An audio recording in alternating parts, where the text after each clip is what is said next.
If I'm being honest, the book of Job was probably one of the main books that sort of led me to explore life outside of Christianity. I was a college kid, probably arguing with my theology teacher at Loyola Chicago, talking about how it made no sense to me that this all loving God would basically, out of pettiness, ruin a man's life. I hear, Satan daring God to wreck a righteous man's life just to win an argument. And I hear God, whom I've been told was perfect love, reply, very well. Everything he has is in your power. And to me, this sounds a lot less like the God I grew up with and more like Zeus betting the drachmas with Ares. Livestock gone, servants butchered, children's crushed in the desert storm and the boils, and Job scraping them with pottery shards while heaven counted points. And in that moment, and it should be noted, I was a young man, but I decided that I wasn't really interested in this version of God that played dice with human pain. I didn't want to see that, and as a result, the book of Job became one of my major citing points when I started to stray from my faith.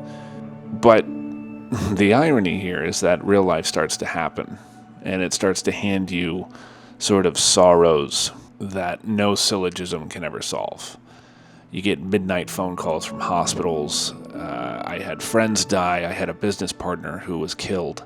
Depression drifts in like February fog and stays well past April. Pain, pried open doors. I lost touch with family members. I mean, you get it. Life happens. And as I've started to return to Christianity and return to my faith, Job was one of the first places I wanted to go to because it was the book I've always thought of as sort of my excuse for not really being a great practicing Christian. And like I said in my last video, I've never fully gone away from the faith, but I certainly wasn't practicing. And now as I look at it with 33-year-old eyes instead of 18-year-old eyes, what I've found is surprisingly human. Job's first response to calamity isn't a polite resignation.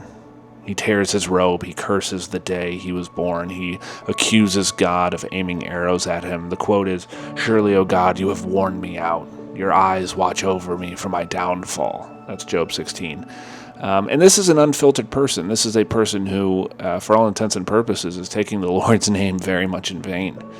He doesn't recite memory verse cliches. He takes grief and he immediately takes it to the throne and starts pounding on the door, cursing God, which I think, whether you care to admit it or not, we are all guilty of more often than we'd like to admit. And what's even more shocking here is that God never rebukes him for that honesty.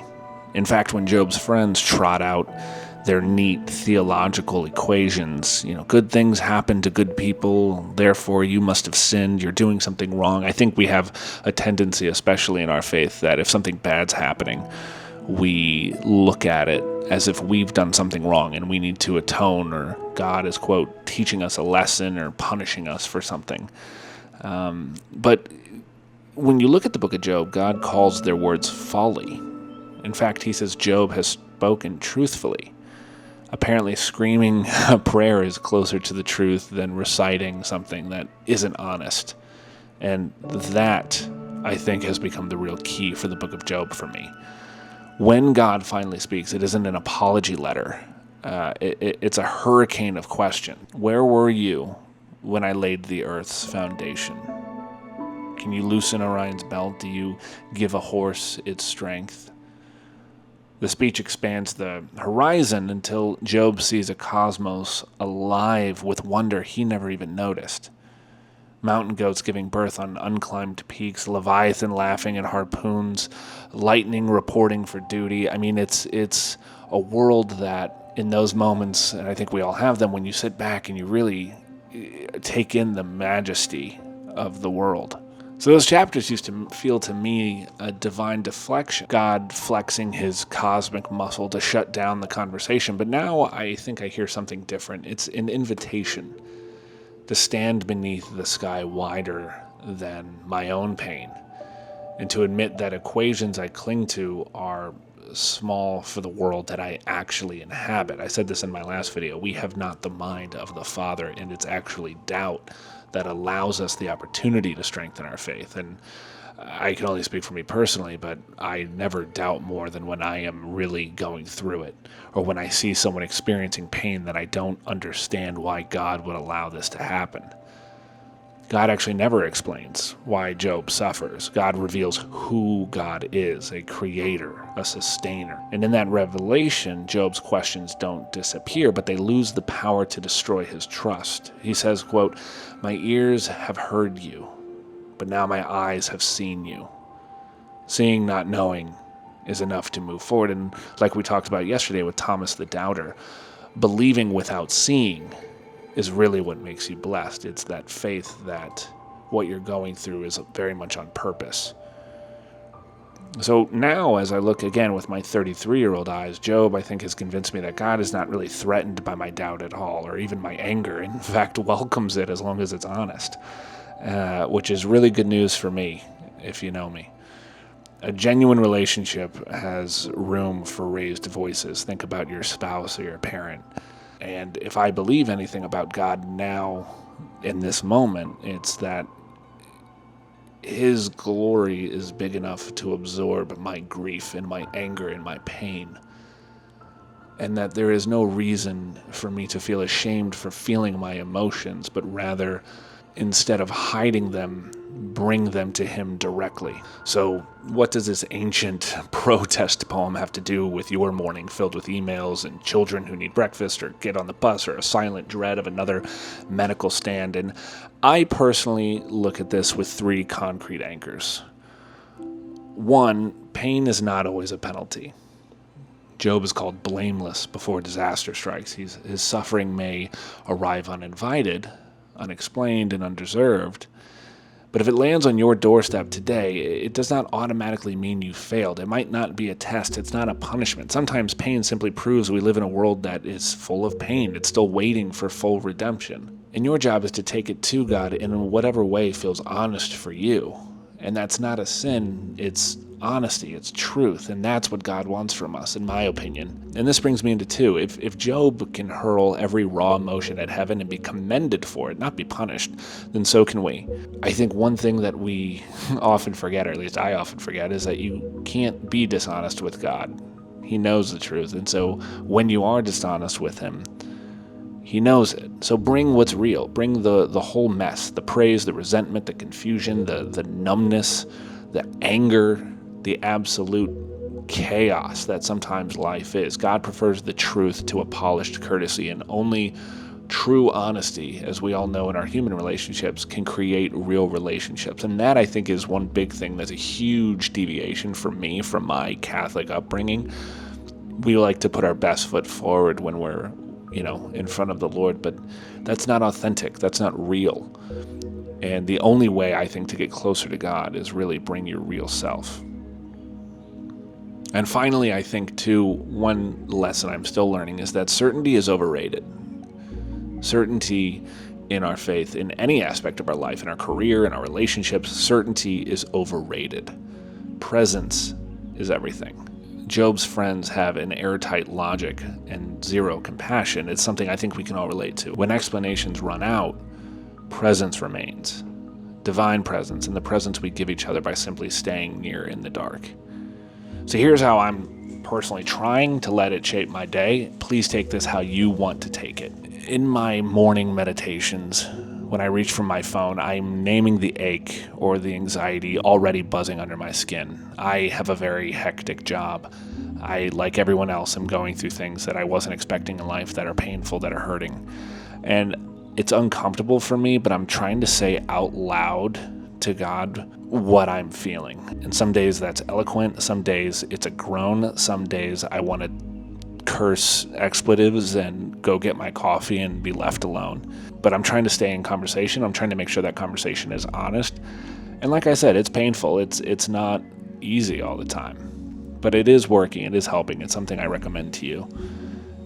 And then inevitably in the afternoon, when the unexpected interruption hits, harsh email, bad news, a client leaves, I'm trying to remember that pain is not proof of absence. It's not proof I've done anything wrong.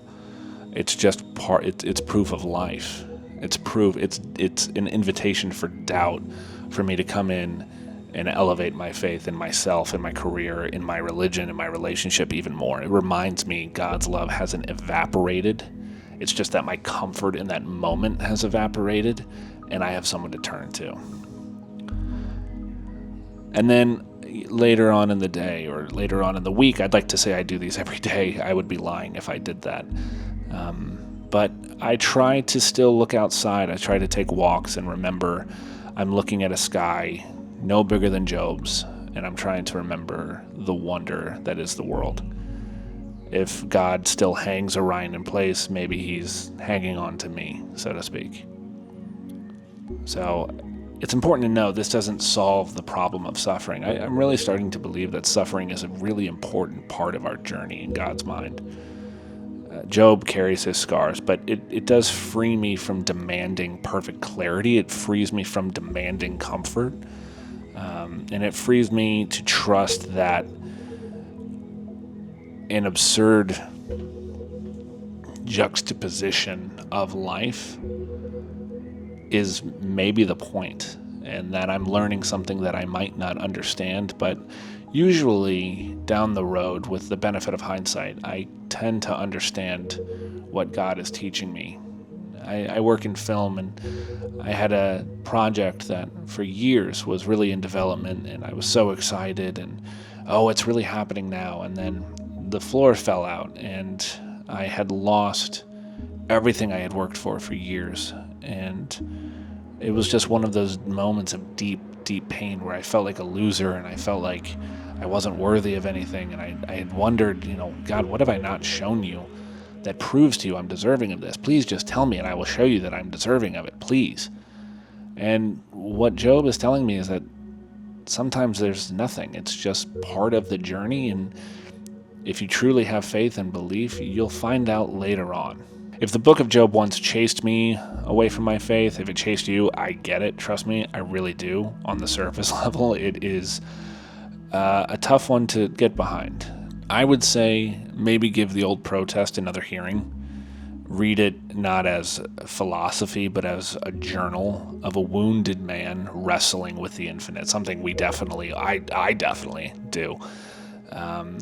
And honestly, I think the fun part of it, although it doesn't seem fun in the moment, but the infinite will wrestle back. And I think when we look at our past and we look at the moments that were really tough, we find that God never really left us, but that he forced us to understand ourselves better and become stronger. And the next time the world bottoms out, which it will, you'll be able to handle it just a little bit better. And I truly think that is part of God's will. Thank you so much for listening. If you got anything out of this, please like and subscribe. It really helps me grow this channel, helps me sort of share my journey back to Christianity with a lot of folks that, I understand the hiccups with all of it. And I am hopeful that if my journey can help anyone, I'd love to get it in front of them. So thank you so much, and we'll see you tomorrow.